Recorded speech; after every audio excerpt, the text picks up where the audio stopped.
La stratégie de la pensée catégorielle du cerveau humain, Robert Sapolsky.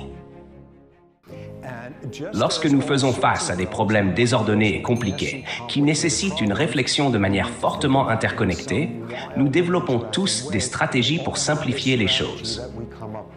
L'une de ces stratégies consiste à penser en catégories. Nous prenons des continua et les décomposons en catégories, en étiquetant ces catégories en conséquence. Here we have a diagram of the visual spectrum. Considérons un diagramme du spectre visuel, les couleurs que nous pouvons voir, en commençant par le violet à une extrémité et le rouge à l'autre, créant un arc-en-ciel classique. Ce continuum de couleurs n'a pas de point de transition évident où l'on passe du jaune à l'orange ou de l'orange au rouge. Malgré cela, chaque langue sur Terre impose des frontières artificielles à ce spectre. Nous disons « voici une catégorie » et « voici une autre », divisant le spectre en segments. Nous utilisons ensuite différents termes pour chaque segment. Notamment, ces frontières varient entre les langues. Pourquoi imposons-nous ces frontières? Il s'avère que cela aide notre mémoire. Des études classiques montrent que les gens se souviennent mieux des couleurs si elles se situent au milieu de leur catégorie de couleurs, plutôt qu'à la frontière entre deux couleurs différentes. Of their color category versus right on the boundary between two different colors, people remember the colors better instead of remembering the absolute features. Au lieu de se souvenir des caractéristiques absolues de quelque chose, nous le catégorisons en disant « c'est orange ».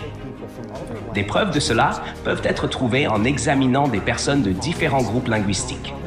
Chaque langue divise l'arc-en-ciel à des points différents, avec des termes de couleurs complètement différents. En conséquence, les gens se souviennent des profils de couleurs différemment selon leur langue.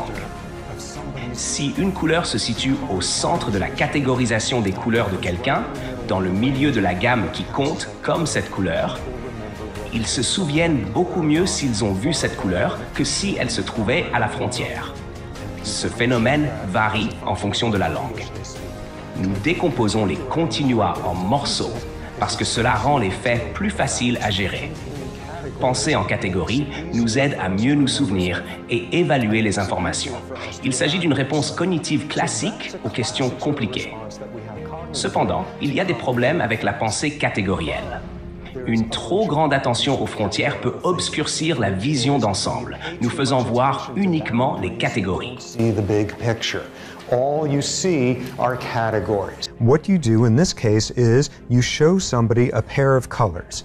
And in one case, the two colors come within the color term in their language. In the other case, it comes across the boundary. In terms of the visual spectrum, these two pairs... Dans les expériences, lorsque les gens voient des paires de couleurs, si les couleurs se situent dans la même catégorie dans leur langue, ils ont tendance à sous-estimer leurs différences. En revanche, si les couleurs franchissent une frontière catégorielle, les gens ont tendance à surestimer les différences. Les frontières catégorielles déforment notre perception des similitudes et des différences entre les faits. Une trop grande attention aux frontières peut entraver notre capacité à voir l'ensemble du tableau. If you pay too much attention to the boundaries, you have trouble seeing the big picture as a whole. Vivre puissance 2. Vivre mieux en composant mieux.